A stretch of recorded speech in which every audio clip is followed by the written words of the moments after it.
Guys, do you know how exciting it is when an author whose first book was really, really good then comes out with a second book that is also really, really good? Because I don't know about you, but when I have a debut author and they come out with a really good book and I'm like, oh, was this just like debut magic? Or is this like the note of an author that from here on out will put out great books and I can buy everything they write and they're just gonna be good? I am so thrilled to announce that that did not happen to Falon Ballard. So last year, Falon Ballard came out with Lease on Love, which originally I was very lukewarm about because to me it just sounded like kind of a rehashing of Beth O'Leary's The Flat Share, which I had already read and loved. And then I had to spend a bunch of my review basically apologizing and saying like, oh my god, Lease on Love is amazing in its own right, everyone should read it, I'm really sorry. I mean, also if you love The Flat Share, you'll love Lease on Love, and those things are not existing in opposition. But this year, Falon Ballard came out with Just My Type, and this is a second chance rivals to lovers story, which are two of my favorite things. And so I went into this with really, really high expectations, which sometimes is a little bit concerning because if you go in with high expectations, even a really good book or just a good book can kind of feel like, oh, that wasn't amazing. Okay. I am happy to announce that this is still a really, really, really good book. So Just My Type opens with Lana, our protagonist. This is a single POV romance, so she will also be the only point of view you ever get. And again, note that I said already that I really enjoyed this book. I do not like single POV romances as a general rule. They have to work a lot harder to make me think, oh, that was excellent, because I prefer to have both POVs. It's just a personal taste thing. There's only one here.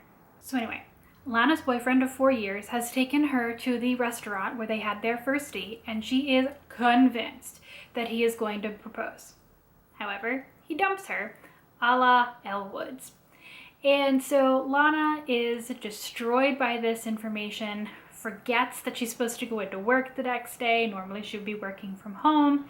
Shows up to work and they throw a surprise party for her getting engaged, not realizing that she's not engaged. So, awkward number 2. Awkward number 3, in walks the new employee at the lifestyle magazine that she writes for, her childhood sweetheart, Seth, who she immediately asks what in the F he's doing there and promptly throws up. Lana is not having a good time. So then we learned that about 2 years ago, yes, while Lana was still with boyfriend she expected to propose, Lana ran into Seth at their high school reunion. She propositioned him, he turned her down.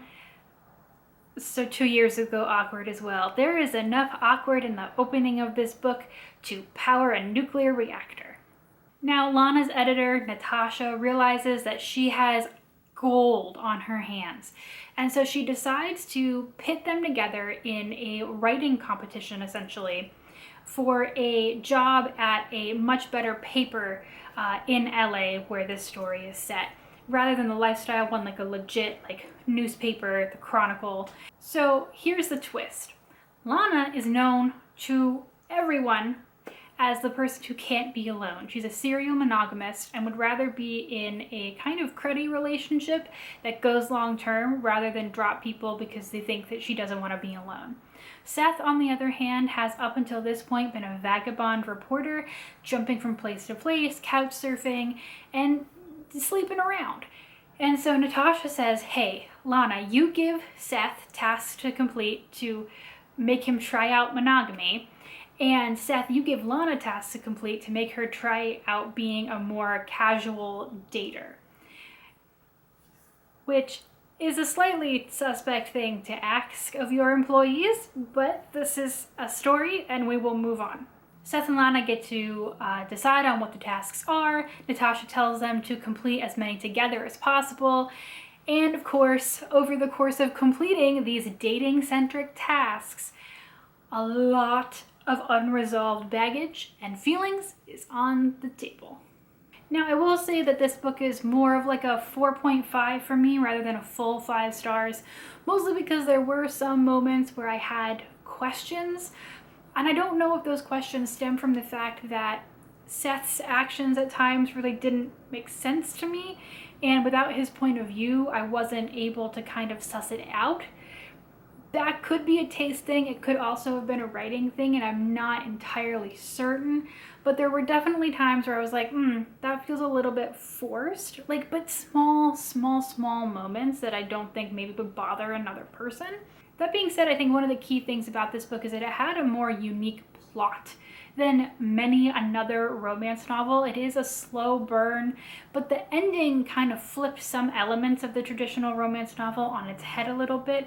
And to me, it just felt so much more satisfying than what a traditional romance novel structure would have done to this book. And I'm being deliberately opaque so that you can go into it and experience it for yourself. But I just really deeply appreciated the time that this novel took to kind of work with Seth and Lana, the time they've been apart, the miscommunication, kind of like take 2 steps forward, 1 step back, realize that like just going and hanging out with each other, like, yeah, they still want to be friends, but like also there's some stuff. And the novel took its time with that, which I really appreciated. And it made it feel like a much more natural, lovely story where you really get to feel involved in the relationship. That being said, romance novels that try to tackle with one of the characters learning to be okay being alone are always a little bit suspect to me, and this one was no exception. Not that it's not okay to be alone, but rather that the plot of a romance novel dictates that at the end this character having the struggle will be in a relationship. And I think that was the one part of these characters that fell a little flat, because I was like, okay. But this novel also had other elements about the characters that I really appreciate. Like, Lana has issues with her mom that have to be resolved. Seth, again, you don't have as much access, but you also learn that he's also been dealing with some adversity in his life that he reveals to Lana slowly. That, again, make them full people outside of their own relationship. They're both also equally at fault in the breakdown of their original relationship, which I really appreciated. And that leads to a lot of really adult discussions about how, they were teens and they were trying to handle this way, and both of them took things. And instead of like being like, oh, that was such a dumb miscommunication, you're like, oh no, I see how that was a miscommunication and how that previous miscommunication is being pulled forward by your continued inability to communicate. So that was one time where I was like, oh, you've made this believable. I accept this. And you've discussed that it was a dumb thing to miscommunicate about later on in the novel. And I'm like, yes, I love that. I do wish that some of the side characters had been fleshed out a little bit more. There's a very lively cast in this one, and they are all very involved in this story and in Lana and Seth's life, and I really grew to love them as a pack of friends. They didn't necessarily stand out distinctly, but I really loved the cheerleading squad of, this multi-gender friend group that is coming together and just really wants the best for these two people and for them to maybe get out of their own way. It's so hard to review a book you just liked, because when you like a novel, when you love a novel, it's kind of hard to know what to say. And I definitely feel like I'm in that boat about this book, that I just really loved it. And I didn't even mean, like, I just kind of like opened it on my phone. I was a little bit bored and I was like, oh, I'll just start this one because I know I have to do a review of it. But once I started reading it, I just couldn't stop. I fell in love with it. I wanted them to be happy. I wanted to see the shenanigans that they made the other person get up to. It was a really sweet, funny story, and I just couldn't get enough of it.